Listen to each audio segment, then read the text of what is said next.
नमस्कार। तारीख है 5 जनवरी 2026 और आज दुनिया भर में काफी कुछ हो रहा है।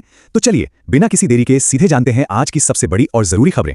आज हम बात करेंगे कुछ बड़ी नियुक्तियों की, देखेंगे कैसे एक देश ने क्रिप्टो करेंसी को पूरी तरह से अपना लिया है और साथ ही इतिहास की एक ऐसी वीर रानी को याद करेंगे जिनके बारे में शायद हम सबने ज्यादा नहीं सुना होगा। तो बने रहिए क्योंकि आज जानने के लिए बहुत कुछ है। लेकिन आज की खबरों पर आगे बढ़ने से पहले हमेशा की तरह चलिए कल यानी 4 जनवरी पर एक झटपट नजर डालते हैं। तो कल वायुसेना में हुई नई नियुक्ति से लेकर बुल्गारिया के यूरोजोन में शामिल होने तक वाकई में कल का दिन काफी एक्शन से भरा था। चलिए अब देखते हैं कि आज क्या खास है। तो शुरुआत करते हैं भारत से, जहां कुछ बहुत ही अहम पदों पर नए लोग आए हैं। सवाल यह है कि देश के सबसे मुश्किल इलाकों में काम करने वाले एक संगठन की कमान अब किसके हाथ में सौंपी गई है? जी हां, हम बात कर रहे हैं सीमा सड़क संगठन यानी BRO की। तो कौन है इसके नए मुखिया, चलिए देखते हैं। तो ये जिम्मेदारी संभाली है लेफ्टिनेंट जनरल हरपाल सिंह ने। उन्होंने 1 जनवरी को लेफ्टिनेंट जनरल रघु श्रीनिवास की जगह ली है और वो अब BRO के 29वें महानिदेशक बन गए हैं। और देखिए, BRO को कोई आम सड़क बनाने वाली एजेंसी समझने की गलती मत कीजिएगा, ये सीधे रक्षा मंत्रालय के अंडर काम करती है। जरा सोचिए, 1960 से यह संगठन हमारे देश के सबसे मुश्किल और स्ट्रेटेजिक बॉर्डर एरियाज जैसे लद्दाख और अरुणाचल में सड़कें और पुल बना रहा है। देश की सुरक्षा में इनका योगदान वाकई बहुत बड़ा है। अच्छा, जब नियुक्तियों की बात चल ही रही है तो न्यायपालिका में भी एक बड़ा बदलाव हुआ है।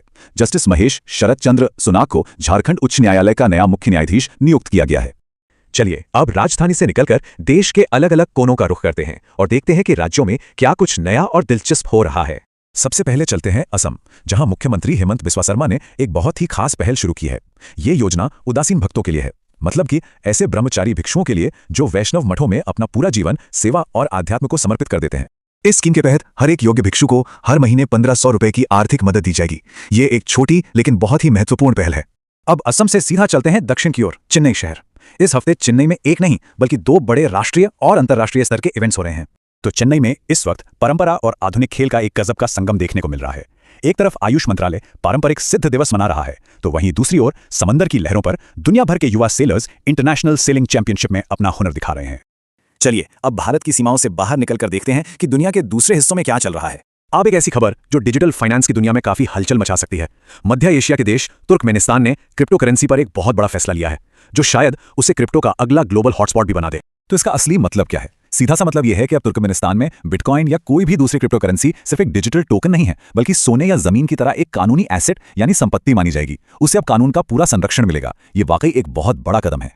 अब एक ऐसी खबर पर आते हैं जिसने अंतर्राष्ट्रीय राजनीति में एक तरह से तूफान ला दिया है। अमेरिका के पूर्व राष्ट्रपति डोनाल्ड ट्रंप ने वेनेजुएला के राष्ट्रपति निकोलस मदुरो को लेकर एक चौंकाने वाला दावा किया है। जाहिर है ये एक बहुत बड़ा बयान है और हम इसे सिर्फ वैसे ही रिपोर्ट कर रहे हैं जैसा ये सामने आया है। चलिए अब आज की भागदौड़ से थोड़ा रुककर इतिहास के कुछ जरूरी पलों और जागरूकता के दिनों को याद करते हैं। 3 जनवरी का दिन बहुत खास है क्योंकि इस दिन हम एक ऐसी वीरांगना को याद करते हैं जिन्होंने आजादी की लड़ाई की शुरुआत बहुत बहुत पहले कर दी थी। रानी वेलु नचियार, जिन्हें तमिल लोग प्यार से वीर मंगई यानी बहादुर महिला कहते थे, शिवगंगा की रानी थी। और जो बात उन्हें इतिहास में सबसे खास बनाती है वो ये है कि वो ईस्ट इंडिया कंपनी के खिलाफ हथियार उठाने वाली पहली भारतीय रानी थी, 1857 की क्रांति से भी कई दशक पहले। और वहीं कल 4 जनवरी को दुनिया भर में विश्व ब्रेल दिवस मनाया गया। यह दिन इसके आविष्कारक लुई ब्रेल के जन्मदिन के सम्मान में मनाया जाता है और हमें दृष्टिबाधित लोगों के लिए संचार के महत्व की याद दिलाता है। तो आज की इन सभी खबरों को एक साथ देखने के बाद आखिर हम क्या कह सकते हैं? आज के दिन की सबसे बड़ी थीम क्या रही?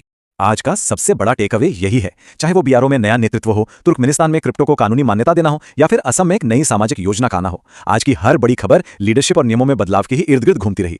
और अब जाते जाते एक सवाल के साथ छोड़े जाते हैं। भारत का वो कौन सा राज्य है जो देश का पहला नेशनल AI रिसर्च इंस्टीट्यूट स्थापित कर रहा है? इस पर जरूर सोचिएगा। मिलते हैं अगले अपडेट में।